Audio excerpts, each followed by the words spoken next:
Welcome back to the channel. Today we're going to do a video on what's in my blind bag. And I have seen other videos about what people are carrying in their blind bag, and they can be brutally boring. So I'm going to try not to do that to you today. We're not going to talk so much about what's in the bag as where things are placed in the bag as well, as far as when you're traveling in the boat, once you get where you're going. And we're going to look at those type of things and kind of give you maybe some ideas you hadn't thought of before if you're carrying a blind bag. The first thing that I want to say is that for years and years and years, I have been a backpack guy. Always carried a backpack, easy to throw it on your shoulder, throw your guns on your shoulder, carry it wherever you need to once you get out of the boat. Last year, a friend of mine gave me this bag, and what my original intent was that I would carry the things that are in my boat in this bag and just leave this bag when I got out of the boat. Because my backpack had everything in it, boat stuff, and once I get to the hunting spot stuff. Originally intended to just put the boat stuff in here.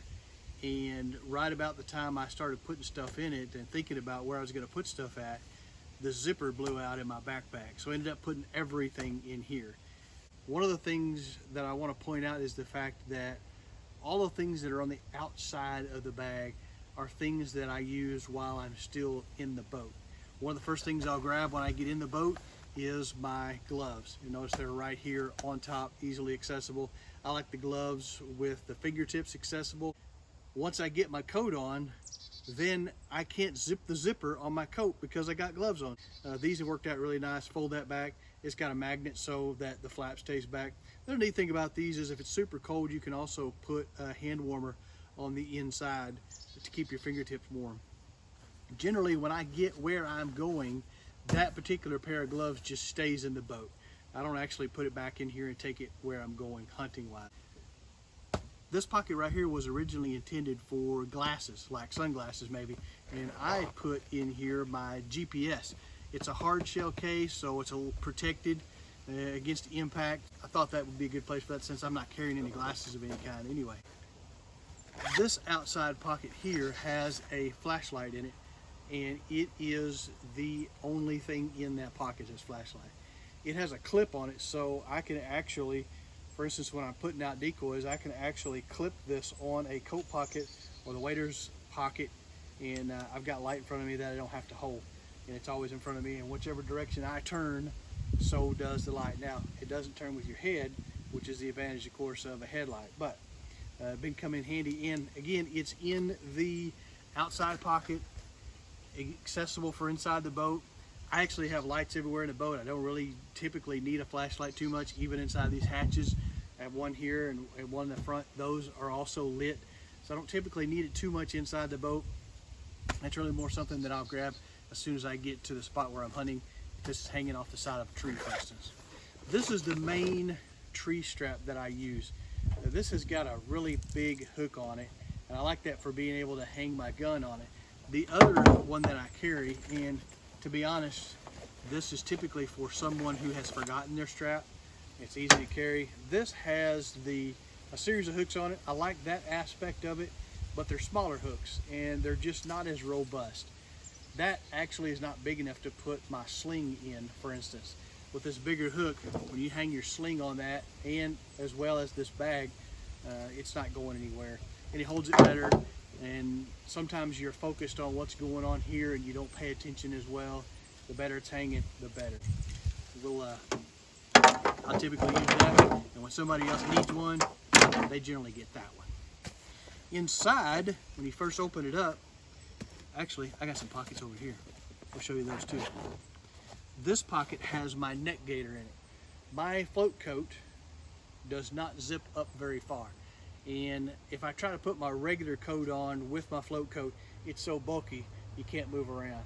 And there ends up being a gap right here with my float coat on, and I'll put this neck gaiter on in order to protect that. On a 15-degree day, that little area right there gets really cold. And that, again, is on the outside, and probably the second thing that I'll put on, well, maybe after my float coat, I'll put that on generally. This pocket has some extra duck calls in it. My duck calls are inside here, the ones that I typically use. What I inevitably will do is I will take my duck calls back to the truck with me by accident. I won't put them back in here, and they will end up in the console of my truck, and the next thing you know, I'm out of the woods or in my duck hunting spot. I don't have my calls. That's a spare set of calls. I don't loan those out either. Those are my calls, unlike that strap. Inside here I've got a small first aid kit, hand warmers, chapstick, and a cigarette lighter. This chapstick has been in the attic all summer and probably is no good as chapstick, but if you don't know, chapstick is also good for starting a fire. It's petroleum jelly. You light it and it's got a real nice slow burn to it, perfect for being able to start a fire. I always have a cigarette lighter with me. A friend of mine called me up one night before we were getting ready to go to hunt. He said, hey, my deer hunting buddy wants to go duck hunting with us in the morning. And I'm like, sure, man, we'll bring him. We went to a spot where you didn't have to have waders. We show up at the boat ramp and this guy is severely underdressed. And I told him, I said, man, you're gonna get cold. No, man, I'll be fine. I'm a big deer hunter. And he is. He's a big time deer slayer. Guy's a great deer hunter. Well, about an hour into the hunt, hour after daylight and shooting time, I start hearing this clicking noise and I can't figure out what in the world that is. And I look over at him and his teeth are chattering. And I watch him for just a minute and he's in bad shape. He is shivering uncontrollably. Took the cigarette lighter, went out behind the blind, gathered up some stuff, built him a fire, and you would have thought that I was handing him gold bars when I lit that fire. He was so happy. I saw him years later and he brought that up. He said, man, I think you saved my life that day. I was getting entirely too cold and I was too young and dumb to admit it and tell anybody, but cigarette lighter saved the day. I used it again last year. I think the temperature was 2 degrees. Believe it or not, it was so cold I couldn't even get a fire started. Nothing was wet because everything was frozen, but man, it was cold and we ended up just leaving because it was just entirely too cold to be out there. Sometimes a cigarette lighter is not your friend if you're that cold. It's too cold. All right, I got a bunch of extra gloves here. This particular glove is a glove that I use to put out decoys, or pick up decoys really, not so much putting them out. What they did here is basically my version of what's done here is they took a jersey glove and they put a food service glove like the folks wear at Subway when they're making your sandwich, and then they put this real pretty cover on the outside of it. Well, the food service glove aspect of it actually makes it waterproof. So it helps to keep your hands from getting wet, which is the demise oftentimes when you are picking up decoys. Wet hands are terrible. And you see a lot of guys now that are wearing rubber gloves that come all the way up to the elbow, and I think that's a great idea. I got nothing against it. If I had some, I would probably wear them. A couple of extra pair of gloves. Typically, I don't have these laying in the top right here. This is the glove. This is a wool glove. That's just a spare pair. This glove is one that I will wear while hunting again. It has the pockets where I can fold it back and have access to my fingertips and be able to load my gun. A lot of times it's you get your glove caught in the action of your gun, or a lot of times you get your glove caught in the gun while you're trying to put shells in the bottom of it. I got my duck calls in here. I have got, this is a face mask that I can wear. I have got a headlamp in here that I can use. Oftentimes I'll pull that out when it's time to put out decoys. This is a less hot face mask. I'm not been a face mask guy ever. I've always kept my head down and kept my hat pulled down and not been one to stare at the ducks, something my dad taught me at a very young age.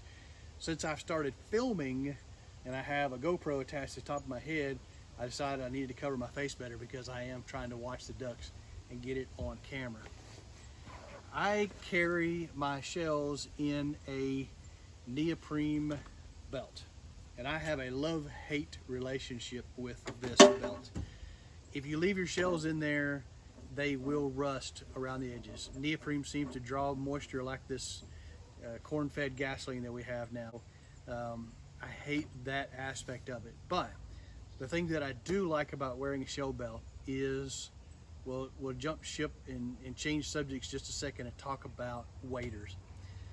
Everybody complains about their waders leaking, and most of the time they complain about them leaking in the crotch. What I see happen so often is I see guys wearing waders and the crotch of their waders is halfway down to their knee. And if you are stepping over a log, or you're climbing in and out of a boat, or you're chasing a cripple, you are going to damage the crotch of your waders. if you will use the belt that's on the waders and pull the waders up like you do your Wranglers and Levi's, and then buckle the belt, and then the waders will stay up where they're supposed to stay. The belts typically are in loops, and that loop is not in a good place for me. I end up with the belt way up here the way I'm shaped. So this belt acts as a method not only to hold shotgun shells, but also to hold my waders up where they're supposed to be, so that they're more comfortable and more durable. That way they're not coming apart. This belt fits down inside here with 2 boxes of shells underneath it, and then this belt itself of course holds a box of shells as well.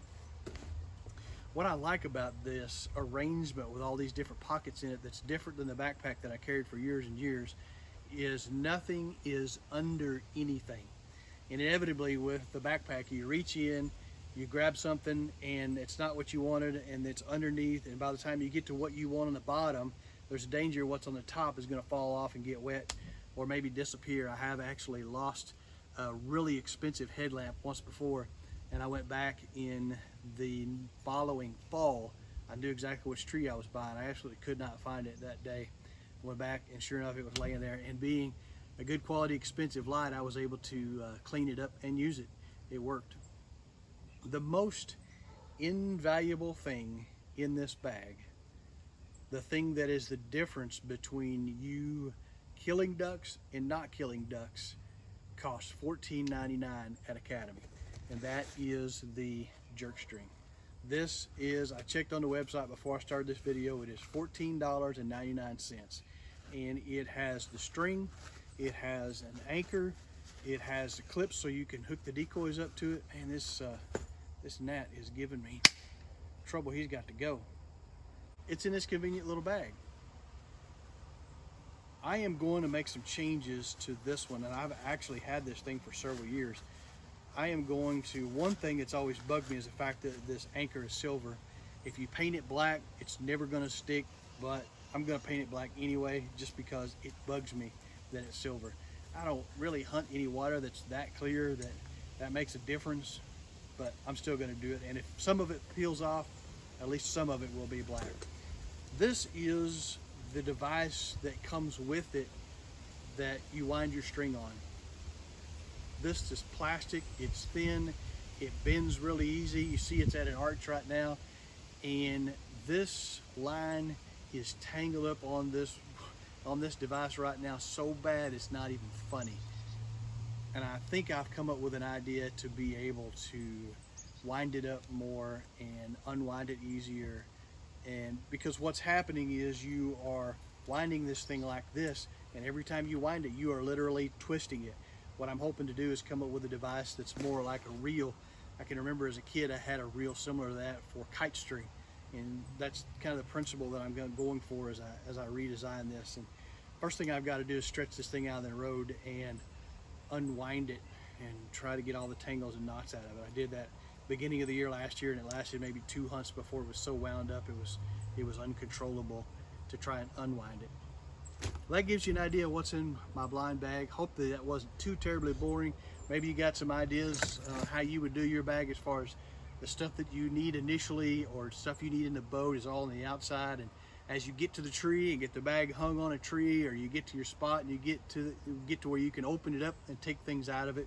Thanks for watching our video, and please subscribe if you haven't already. You're going to get a lot of new content this year. We're hoping to do a lot of filming, a lot more hunts this year, and we look forward to sharing that content with you.